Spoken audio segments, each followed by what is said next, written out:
Gentlemen, Antonio here. Today I'm going to be talking about an introvert's guide to improving your confidence. I'm going to give you 4 steps on how to improve basically your belief in yourself. Now, gentlemen, you may not have picked this up. I don't know, many of you guys may find this hard to believe, but I'm an introvert. And I come from a family of introverts. My wife is an introvert. My son is an introvert. Just last night, we took him to tennis lessons, and the coach is working with him one-on-one, great coach. But he comes back and he says, your son is really shy. And I don't think he meant that, in a negative way or anything. But my wife, she's like, he's just like me. And I told my wife, I'm like, I'm an introvert too. I was a very shy kid, very painfully shy. Gentlemen, if you are an introvert, this is for you.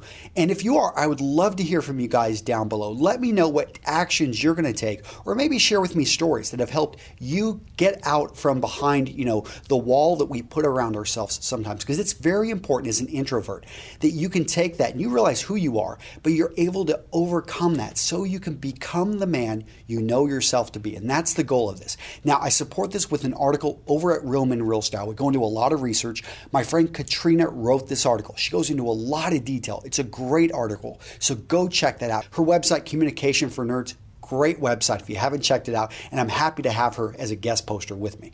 Now let's get into the tips. So number 1, get out of your comfort zone safely. So notice I put safely there. I'm not saying go down a path, burn the ships behind you and it's all or nothing, sink or swim. No, you don't have to go that far.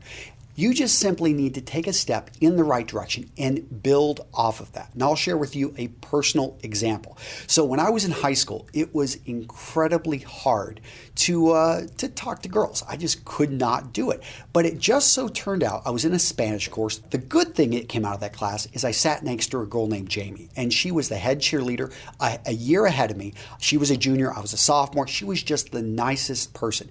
And I started off, I had a crush on her for a long time. I just started talking with her. Turns out she invited me, all of a sudden we're in like a Spanish group together. I got to know her, and it was those simple steps. I'd wanted to ask her out on a date for a long time. It took me a year to ask her out on the date, which I'll tell you, did not go super well. And it wasn't because I was so nervous, guys. I left the lights on, so I came back, and not only was the truck dead, but I had locked the keys inside of it. The point being, guys, is that I did take those micro steps, and I was able to get to the end goal, which was to ask her out on a date, which was a big deal for me. And guys, you can do the same things. So safely step out of your comfort zone. Instead of going, to approach your boss with this huge business idea, give him a presentation, craft an email. Send the email, and then from that email, try to build off of that. So take baby steps and build off those small victories, and all of a sudden you're going to have a great victory. Step number 2, gentlemen, is to know your values. So there's 2 types of values. There are means values and there are end values. What's the difference? Means, it's kind of like money. And that's something where, all of us want to make more. All of us want to feel success in our business or in our job, in our life. We're going to school because we want to get those means rewards, but those aren't the end goals. No one really wants a big pile of money unless you're Scrooge McDuck to be able to dive and swim in it. No, the point of having money is to have the freedom. To have the freedom to choose how you can live your life, where you spend your time, for you to be able to travel and do all these amazing things. That is the end goal. So focus in on understanding what are your end values. And when you understand your end values, all of a sudden you're going to have the power because you're going to understand your why. Guys, I talk about it in my personal image system. You can go check that out of here. But understanding your why gives you the strength to make very quick decisions. And when you need to stand up, when you need to break out of that shell, you've got something strong that's driving you. Tip number 3, embrace change. So we live in a world in which the news is constantly kind of trying to fearmonger us into, oh my gosh, this has changed, or this is, watch out for this, watch out for that.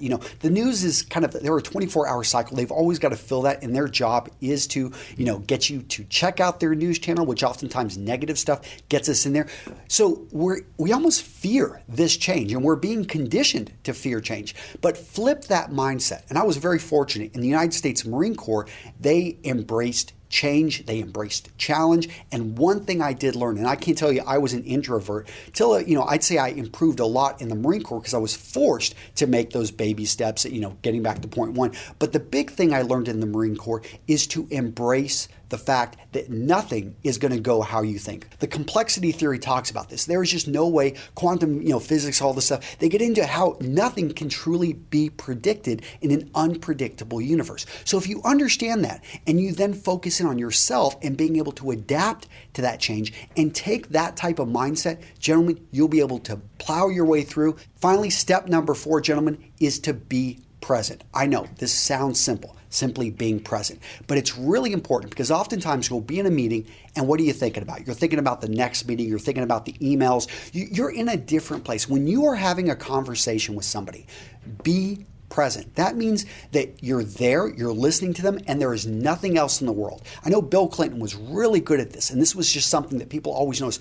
Wow, like despite there being all these people around us, I felt that he really understood me and listened to me. Gentlemen, you may not like Bill Clinton, but you need to learn from the way that this man could connect with people and be that type of connector because number 1, you're going to better retain information. Number 2, you're going to make the person you're engaging with or the group of people feel like you really do care because you do. And number 3, you are actually going to become better, but you're going to have deep empathy with these people you're connecting with, and it's going to help you make that decision. Do we connect on our values, going back to an earlier point? And it's going to make it very clear on the decision you need to make. Gentlemen, those are the 4 tips. Use them. I think that if you are an introvert, again, let me know in the comments. I want to hear from you guys. Take this one small step to lay out, Antonio, I love this step and I'm going to use it today to start taking directions in the right way to improve my confidence. Gentlemen, if you want to learn more, go check out the article. It's there for you. Great information.